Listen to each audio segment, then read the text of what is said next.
Alright guys, स्वागत है आपका इस वीडियो में। तो फाइनली यहाँ पे अब मिस्टीरियस डिसअपीयरेंसेस का 8th एपिसोड आ चुका है और ये एपिसोड कल रात में आ गया था, लेकिन मैं थोड़ा बिजी था। कल मैं थोड़ा बाहर गया हुआ था, जिस वजह से मैं ये वीडियो कल नहीं बना पाया। एनीवे, आज मुझे पता है कि विंड ब्रेकर का भी एपिसोड आया है। अब मुझे नहीं पता कि यार कौन सी वीडियो आपको पहले देखने को मिल रही होगी, लेकिन चिंता मत करना, दोनों वीडियो मैं आज ही डाल दूंगा चैनल के ऊपर, ठीक है ना। तो चलिए फिर ये वीडियो शुरू कर लेते हैं और बाकी बातें वीडियो के एंड में कर लेंगे। और हाँ, एक चीज़ मैं आपसे पूछना चाहता हूँ कि यार इस वीडियो के अंदर मैं दूसरे माइक का इस्तेमाल कर रहा हूँ, मतलब बेटर माइक का इस्तेमाल कर रहा हूँ। तो आप मुझे बताना कि वीडियो क्वालिटी पहले से थोड़ी बेटर हुई है या फिर नहीं, ठीक है। एपिसोड की शुरुआत में यहाँ पे हमें सुमेरिको का सीन दिखाया जाता है, जो कि अपने बुक स्टोर में काम कर रही होती है और उसके पास आडाशिनो आता है, यानी कि रेन आता है, और वो पूछता है कि क्या तुम ये बुक जानती हो। और इस बुक का नाम ही काफ़ी अजीब सा होता है, फार्टिंग से रिलेटेड होती है ये बुक, ठीक है। और इस बुक को कोई ढूंढता हुआ आया था, रेन को नहीं पता होता ये बुक कहाँ पे है, तो सुमेरिको उसको बताती है कि ये बुक तुम्हें उस तरफ मिल जाएगी। इधर रेन को तो यकीन भी नहीं होता कि भाई इस टाइप की भी कोई बुक होती है क्या। तो वो ये बात यहाँ पे जब सुमेरिको को बताता है और वो कहता है कि तुम्हारा शुक्रिया, तुम्हारी वजह से मैं बच गया, ठीक है। तो सुमेरिको कहती है कि तुम मुझे एक कैन कॉफी का दे सकते हो, ठीक है। रेन बताता है कि वैसे देखा जाए तो मैं एक बुक स्टोर में काम करता हूँ, लेकिन फिर भी यहाँ पे इतनी सारी बुक्स है कि मेरे को सबके बारे में नहीं पता है। तो सुमेरिको कहती है हाँ, ऑब्वियस सी बात है, हर रोज इतनी सारी नई बुक पब्लिश होती है, तो ये तो आम सी बात है। रेन कहता है कि वैसे देखा जाए तो सुमेरिको तुम्हें सारी बुक्स के बारे में पता है। तो सुमेरिको कहती है कि हाँ, ऑब्वियस सी बात है, मैंने बुक्स पढ़ी हैं और जब मैं बुक्स ढूंढती थी तो मेरे को उन्हें ढूंढते ढूंढते बाकी बुक्स का भी पता चल गया, इसलिए मेरे को ऐसे करके सबके नाम याद हो गए। तो रेन पूछते हैं कि क्या आपको उन बुक्स के नाम याद नहीं थे जो आप पढ़ना चाहती थी, आप उनको डायरेक्टली जाके भी तो ढूंढ सकती थी। तो सुमेरिको कहती है हाँ, वैसे देखा जाए तो मैं उस बुक के बारे में जानती थी, लेकिन उसका टाइटल भूल जाती थी। तो रेन यहाँ पे यही कहता है कि वैसे देखा जाए तो आपकी याददाश्त कमजोर होती जा रही है दिन पे दिन, पता है आपको। तो यहाँ पे रेन बाज नहीं आता अपनी हरकतों से, वो बिल्कुल मौका नहीं छोड़ता सुमेरिको की टांग खींचने के लिए, ठीक है। एनीवे, यहाँ पे सुमेरिको को याद होता है कि रेन ने उसे बताया था कि वो भी एक न एक दिन यहाँ से चला जाएगा, क्योंकि ऑब्वियस बात है यार, उसे ऑटो को उसके घर पे भेजना है और रेन भी यहाँ से चला जाएगा उसके बाद, ठीक है। वो यहाँ पे रुक के क्या करेगा। एनीवे, हमें यहाँ पे दिखाया जाता है कि सुमेरिको जब अपने घर जा रही होती है तो वो ये कहती है कि मैंने 3 कैंस निकलवा लिए। उससे क्या बात है, वो देखती है यहाँ पे एक जाली टाइप होती है जो कि नीचे से टूटी होती है और उसे ये देख के कुछ याद आ जाता है। यहाँ पे हमें सुमेरिको की छोटी सी बैक स्टोरी दिखाई जाती है, छोटी तो नहीं, मैं बोलूंगा कि ये पूरा एपिसोड सुमेरिको की बैक स्टोरी के अंदर ही जाएगा, लेकिन इसके पीछे भी एक वजह है, ठीक है। यहाँ पे हमें सुमेरिको के बचपन का सीन दिखाया जाता है और हमें बताया जाता है कि यार वो बचपन में कितना ज्यादा नर्वस हो जाती थी और वो अपने वर्ड्स को अपने मुंह से बाहर नहीं निकाल पाती थी, जिस वजह से उसके जो फ्रेंड्स है काफी ज्यादा गुस्सा करने लग जाती थी। ऑब्वियस सी बात है यार, जब सामने वाला कुछ बोलेगा नहीं तो गुस्सा तो बहुत आएगा ही, है कि नहीं। लेकिन सुमेरिको यहाँ पे रोने लग जाती है और उसको कुछ समझ नहीं आता, तो वो अपनी फ्रेंड्स से झगड़ा टाइप कर लेती है, उनको धक्का मार के भाग जाती है यहाँ से। और ऐसा ही उसके हर दोस्त के साथ होता था और ये उसकी काफ़ी बड़ी मुसीबत सी बन गई थी। वो जब यहाँ से भाग रही होती है अपनी दोस्तों से बच के, तो वो देखती है कि इधर एक जाली टाइप होती है और नीचे वो जाली टूटी होती है, तो वो इस जाली के अंदर घुस के अपनी दोस्तों से बच बचा के आगे बढ़ जाती है। जब वो यहाँ पे निकलती है बाहर, तो वो देखती है एक जंगल टाइप होता है, एक सुनसान सी जगह होती है और यहाँ पे सिर्फ एक ही बिल्डिंग होती है जो कि एक बुक स्टोर होता है। इस बुक स्टोर का नाम होता है ग्योकुशिन डो बुक स्टोर, ठीक है। जब सुमेरिको यहाँ पे अंदर आती है तो वो देखती है कि ये पूरा सुनसान पड़ा होता है बुक स्टोर और यहाँ पे एक औरत होती है। वो यही कहती है कि तुम दरवाजा बंद कर दोगी, क्या तुम जानती हो धूप बुक्स की सबसे बड़ी दुश्मन होती है। तो सुमेरिको यहाँ पे जल्दी से दरवाजा बंद कर देती है और वो औरत कहती है कि अब तुम अपनी बुक चूज कर सकती हो, ठीक है ना। तो यहाँ पे सुमेरिको देखती है कि ये लाइब्रेरी कितनी ज्यादा बड़ी है और बहुत सारी बुक्स है इधर। तभी यहाँ पे ये औरत रोने लग जाती है थोड़ी देर के लिए। तो सुमेरिको पूछती है कि क्या हुआ तुम्हें। तो वो औरत कहती है कि वैसे एक अच्छी खासी बुक पढ़ने से रोना आ ही जाता है। तो यहाँ पे सुमेरिको को इस बात पे भरोसा नहीं होता कि बड़े लोग भी रोते हैं क्या। तो वो औरत बताती है कि हाँ, ऐसा हो सकता है कि कुछ कंडीशंस पे बड़े लोग रो सकते हैं। तो वो औरत ये बुक सुमेरिको को पढ़ने के लिए देती है। वो बताती है कि हमारे इस बुक स्टोर के अंदर बैठ के पढ़ने की जगह है उन लोगों के लिए जो कि खरीदने से पहले किसी बुक को पढ़ना चाहते हैं। तो सुमेरिको जब यहाँ पे बुक पढ़ती है, बैठती है, तो वो यही सोचती है कि यार दरअसल बात यह है कि बुक्स बहुत ज़्यादा बोरिंग होती है, लेकिन फिर भी जब वो पढ़ना शुरू करती है तो यार उसको इंटरेस्ट आने लग जाता है धीरे धीरे और ये बुक पढ़ते पढ़ते तकरीबन शाम ही हो जाती है। तो वो औरत यहाँ पे सुमेरिको के पास आती है और उससे यही कहती है कि तुम कल आ जाना और कल इसको कंटिन्यू कर लेना। लेकिन यहाँ पे सुमेरिको काफ़ी ज़्यादा एक्साइटेड होती है आगे पढ़ने के लिए उस बुक को, जिसके बाद यहाँ पे वो औरत इस बुक में एक बुक मार्क लगा देती है और वो कहती है कि ठीक है, मैं तुम्हें ये बुक दे सकती हूँ, लेकिन एक शर्त पे, तुम्हें कल वापस आके ये बुक मुझे देनी होगी, ठीक है ना। तो यहाँ पे हमें दिखाया जाता है अगले दिन सुमेरिको काफ़ी ज़्यादा एक्साइटेड होती है और मुझे तो लग रहा था कि उसकी दोस्तों से पकड़ ना ले और ये बुक वगैरह फाड़ ना दे, लेकिन ऑब्वियस सी बात है ये डोरेमोन थोड़ी ना चल रहा है। अब यार तुम ये मत पूछना कि आप डोरेमोन देखते हो। हाँ, देखता हूँ। एनीवे, तो यहाँ पे ऐसा कुछ नहीं होता। सुमेरिको ईजिली इस बुक को यहाँ पे इस बुक स्टोर के अंदर ला के दे देती है उस औरत को और वो औरत काफ़ी ज़्यादा खुश भी होती है कि फाइनली सुमेरिको ये बुक वापस ले आई है। तो वो वो औरत यही कहती है कि अब तुम अपनी अगली बुक चूज कर सकती हो पढ़ने के लिए। तो सुमेरु को कहती है यहाँ पे तो इतनी सारी बुक्स है। तो यहाँ पे हमें दिखाया जाता है कि कैसे वो धीरे धीरे करके बुक्स पढ़ने लग जाती है, उसका इंटरेस्ट आने लग जाता है बुक में।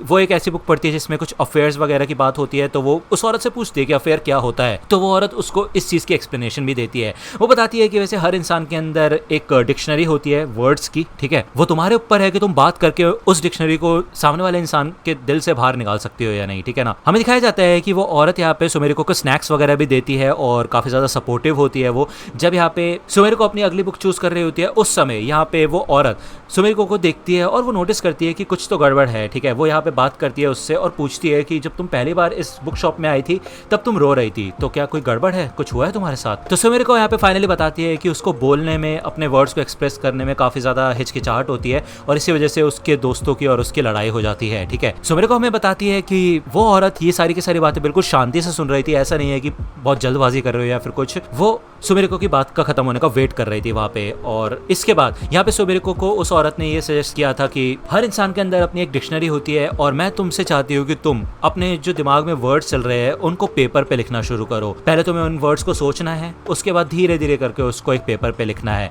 और ये चीज यहाँ पे सुमेरु के लिए काफी ज्यादा कारगर साबित होती है, ठीक है। क्यों, ये मैं आपको आगे बताऊंगा, ठीक है। यहाँ पे उस औरत को सुमेरु के ऊपर पूरा भरोसा होता है। वो कहती है जरूर तुम आगे चल के काफी अच्छी खासी नॉवल लिख पाओगी और जब तुम वो नॉवल लिखोगी तो मैं जरूर वो नॉवल पढ़ना चाहूंगी, ठीक है ना, मैं तुम्हारा इंतजार करूंगी। यहाँ पे हमें बताया जाता है कि सुमेरु ने जब से अपने दिल की फीलिंग्स को लिखना शुरू किया था, जर्नल करना शुरू किया था, तब से उसकी लाइफ काफी चेंज हो गई थी। वो आसानी से अपने वर्ड्स को बोल पाती थी, यानी कि अपने दिल की बातों को लोगों के सामने रख पाती थी और उसके जो रिलेशन वगैरह थे वो सब ठीक हो गए थे। जब उसने सोचा कि वो उस बुक स्टोर में जाए और उस औरत का थैंक यू करे, तो उस वक्त यहाँ पे वो देखती है कि वो जाली जहाँ से टूटी हुई थी वो बिल्कुल ठीक हो चुकी होती है, यानी कि अब उसके पास और कोई रास्ता नहीं होता उस बुक स्टोर में जाने का, क्योंकि ऑब्वियस सी बात है वो एक बच्ची है, उसको रास्ता नहीं पता है, ठीक है। अब यहाँ पे फाइनली हमें फिर से अभी का सीन दिखाया जाता है और वो इसी जगह को देख रही होती है अभी, और फाइनली वो जाली वहां से फिर से कटी हुई होती है। उसको एक और चांस मिल जाता है उस बुक स्टोर में जाने का। वो यहाँ से निकलने की कोशिश करती है, लेकिन भाई वो अटक जाती है क्योंकि वो बहुत बड़ी हो चुकी है। तो वो अपने ही पोएम का इस्तेमाल करती है, छोटे होने वाली पोएम का, और वो आसानी से इस रास्ते से निकल जाती है।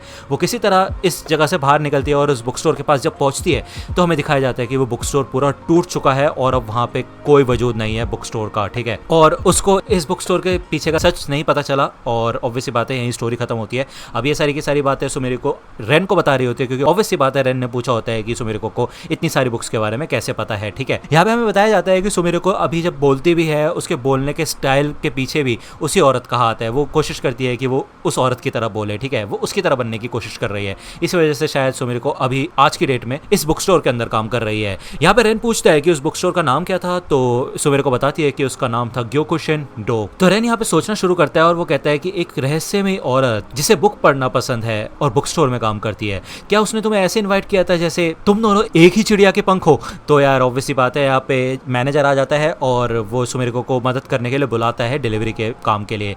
ये दोनों यहाँ पे ब्रेक में मिलते हैं और रेन हमें बताता है कि ये स्टोरी 5th शोगुन की है, सुनायोशी। एक बार एक काफी खूबसूरत औरत हुआ करती थी जो कि काफी अमीर घराने से थी। ऐसा कहा जाता है कि वो इतनी ज्यादा अच्छी थी पढ़ने में कि उसने एक बार तो बुद्धिस्ट स्क्रिप्चर के 5000 स्क्रॉल्स को 2 बार पढ़ लिया था, ठीक है। जब वो औरत मर गई तो उसके विल के हिसाब से उसकी बुक्स को एक टेंपल के अंदर डोनेट किया गया, जो कि उसके ग्रेव के बिल्कुल साथ में ही बनाया गया था, जिससे कि कोई भी इन बुक्स को बोरो कर सके। ऐसा कहा जाता है कि अगर उस औरत की ग्रेव के पास खड़ा हुआ जाए योत्सुआ में तो तुम्हें आवाजें सुनाई देंगी उस औरत की बुक्स पढ़ते हुए। एक थ्योरी ये भी है, अगर उसके प्रोस्थुमस बुद्धिस्ट नेम को देखा जाए तो वो ग्योकुशिन ही है। अब क्योंकि उसे बुक्स पढ़ना इतना ज्यादा पसंद था इसलिए उसको निकनेम दिया गया होनहिमे, यानी कि the lady of books, okay. लेकिन एक रूल था उस लाइब्रेरी से बुक्स बोरो करने का कि जब भी तुम कोई बुक वापस करोगी तो तुम्हें अपनी तरफ से एक नई बुक वहां पे ऐड करनी होगी, क्योंकि उस औरत को सच में पढ़ना काफी ज्यादा पसंद था। अगर तुम ऐसा नहीं करती तो तुम्हारी हालत काफी ज्यादा खराब हो सकती है और तुम्हारी किस्मत फूट सकती है। तो सुमेरु को कहती है वैसे देखा जाए तो मैंने तो कोई भी बुक ऐड नहीं की थी वहां पे। तो वो याद करती है कि उस औरत ने उसे कहा था कि जब एक दिन तुम अपनी खुद की नॉवल लिखोगी तब मैं जरूर उसको पढ़ना चाहूंगी और मैं इंतजार करूंगी।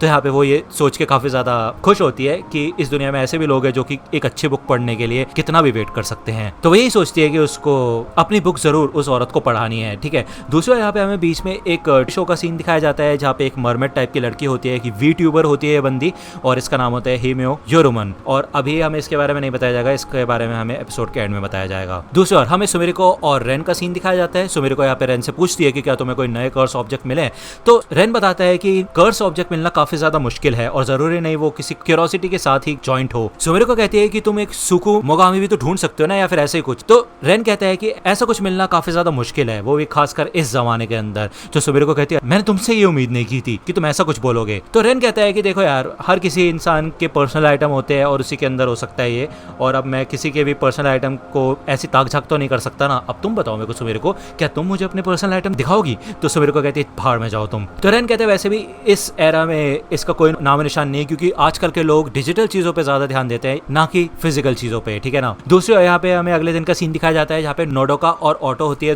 ये दोनों पढ़ाई के बारे में बात कर रही होती है। नोडोका यहाँ पे ऑटो और साथ के साथ अपने और बाकी दोस्तों को इन्वाइट करने के लिए कहती है पढ़ाई के लिए एग्जाम से पहले, ठीक है ना। इसके अलावा यहाँ पे नोडोका बताती है कि उसका एक नया पैशन है, वो क्यूट अंडरवेयर्स कलेक्ट कर रही है। लेकिन ऑटो कहती है कि देखो यार, ऐसी बातें मत करो वरना तुम भी उस अपार्टमेंट वाइफ की तरह बन जाओगी।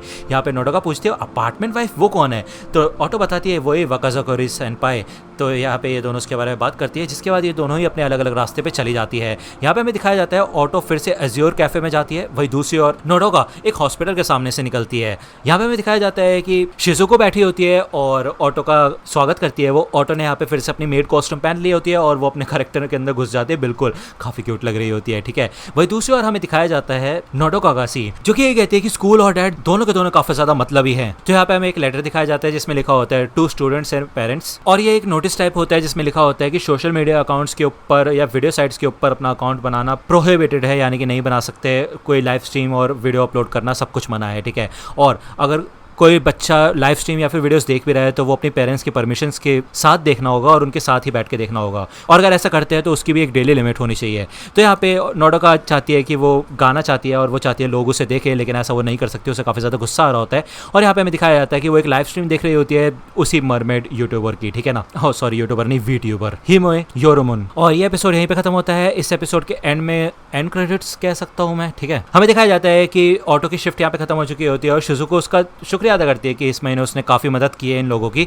तो वो यहाँ पे उसको एक प्रेजेंट देती है और कहती है कि घर पे जाके इसको खोलना, ठीक है ना। जिसके बाद ये एपिसोड यहीं पे खत्म हो जाता है। और यार मेरे को आप बताना कि आपको ये एपिसोड कैसा लगा, साथ के साथ आपको वॉइस क्वालिटी कैसी लगी है, क्योंकि मैंने एक नए माइक यूज़ किया। अगर आपको नॉर्मल लगा या फिर पहले जैसी लगी है तो मैं इसको फेंक दूंगा, मतलब वापस कर दूंगा इस माइक को, ठीक है। अगर आपको अच्छी लगी है तो बहुत अच्छी बात है। वीडियो को लाइक करना, सब्सक्राइब कर लो अगर चैनल पर नए हो तो। मिलता हूँ आपसे अगले वीडियो में, तब तक के लिए गुड बाय।